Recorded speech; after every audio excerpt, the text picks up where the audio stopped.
Aujourd'hui je vais vous parler du livre Bikers Forever qui est le tome numéro 3 écrit par Stéphanie Jean-Louis, publié aux éditions Évidence en 2017. À propos de l'autrice, Stéphanie elle a 30 ans et elle vit dans le sud de la France, là où elle est née. Elle est maman d'une petite fille, elle écrit depuis l'adolescence. Elle s'est lancée plus récemment dans l'écriture des romans après avoir partagé ses textes en ligne. Elle est passionnée de littérature et elle a obtenu son bac littéraire. Elle aime explorer différents genres comme le policier, les romans d'amour, également le fantastique. Le résumé par rapport à ce livre. Étant donné que c'est le tome numéro 3, il existe bien un tome numéro 1 et un tome numéro 2 que je vous invite à découvrir dans le petit i. J'ai déjà en fait réalisé mon point de vue il y a très longtemps sur ces premiers tomes. Comme ça évite de vous spoiler un peu l'histoire sur le tome numéro 3 parce que c'est un peu la continuité des personnages. Donc voilà, je vous invite vraiment à découvrir déjà le tome numéro 1 et le tome numéro 2 avant de découvrir celui-ci. On retrouve le personnage de Tony qui est le chef des rebelles bikers et il vit dans la colère depuis la perte de sa maman. Sa rencontre avec Chloé va pouvoir changer son regard sur la vie petit à petit. Mais le problème c'est que les fantômes du passé vont refaire surface. Ce qui va mettre en péril son amitié avec Hayden et cela va aussi réveiller une rencontre qu'il pensait oublier. Mon avis par rapport à ce tome numéro 3. Je lui ai mis la note de 3 étoiles sur 5. J'ai apprécié retrouver l'histoire assez facilement parce que ça fait longtemps que j'avais lu le tome numéro 1 et le tome numéro 2. J'ai réussi à me replonger très facilement dans cette histoire. Et avec les personnages en me recontextualisant qui était qui, qu'est-ce qui s'était passé, etc. Malgré tout, j'ai quand même envie de m'arrêter au tome numéro 3.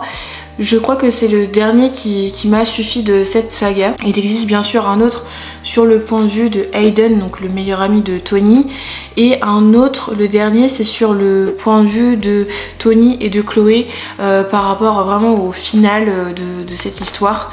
Mais je suis pas convaincue de lire les prochains, donc je préfère m'arrêter à ce tome 3. J'ai aimé suivre l'évolution de Tony qui va devenir doux de plus en plus au fur et à mesure de l'histoire et c'est tant mieux. Il y a certains chapitres qui m'ont semblé un peu longs. Après c'est parce que moi je suis une grande adepte des chapitres courts qui sont assez faciles en fait à lire et au fur et à mesure qu'on avance dans l'histoire. En revanche je trouve que c'est tellement bien décrit dans l'histoire qu'on arrive facilement à se plonger comme si on était proche des personnages, à savoir ce qu'ils vivent, comment ils ressentent la chose.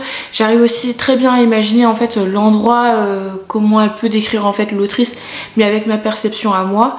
Donc au final, je sais pas, je suis un peu dubitative sur mon point de vue parce que j'aime bien les chapitres courts mais à la fois j'aime bien aussi quand c'est détaillé parce que c'est plus facile pour se concrétiser dans l'histoire. J'ai pris plaisir à retrouver Chloé et Hayden malgré les sautes d'humeur de certains personnages. C'était assez éprouvant à lire et par moments ça m'a fait un sentiment où j'étais moins à l'aise du coup avec ces personnages là et je sais pas, ça j'ai pas trop aimé le fait qu'il y a la colère, il y a la tristesse, il y a la colère, il y a la tristesse.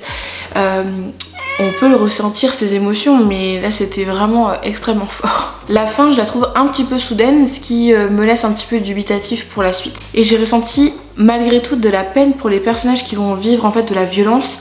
Ça m'a beaucoup affectée parce que c'est tellement bien décrit que on se crée les images dans notre tête, enfin pour ma part, et je crois que ces moments-là ont été un peu durs. Dans l'ensemble, ça a été une lecture très intéressante et qui permet vraiment de clôturer le point de vue de Tony par rapport à son vécu sur ce 3e tome. D'ailleurs, si ce livre vous intéresse, il est au prix de 16 €. Merci pour votre écoute. N'hésitez pas à m'écrire dans les commentaires, vous, qu'est-ce que vous pensez de ce livre, mais n'hésitez pas à me partager votre point de vue sur l'entièreté de la saga. Et si vous avez d'autres livres à me recommander, n'hésitez pas non plus à le partager dans les commentaires. Je serai ravie de pouvoir vous lire. Et moi, je vous dis à bientôt. Prenez soin de vous.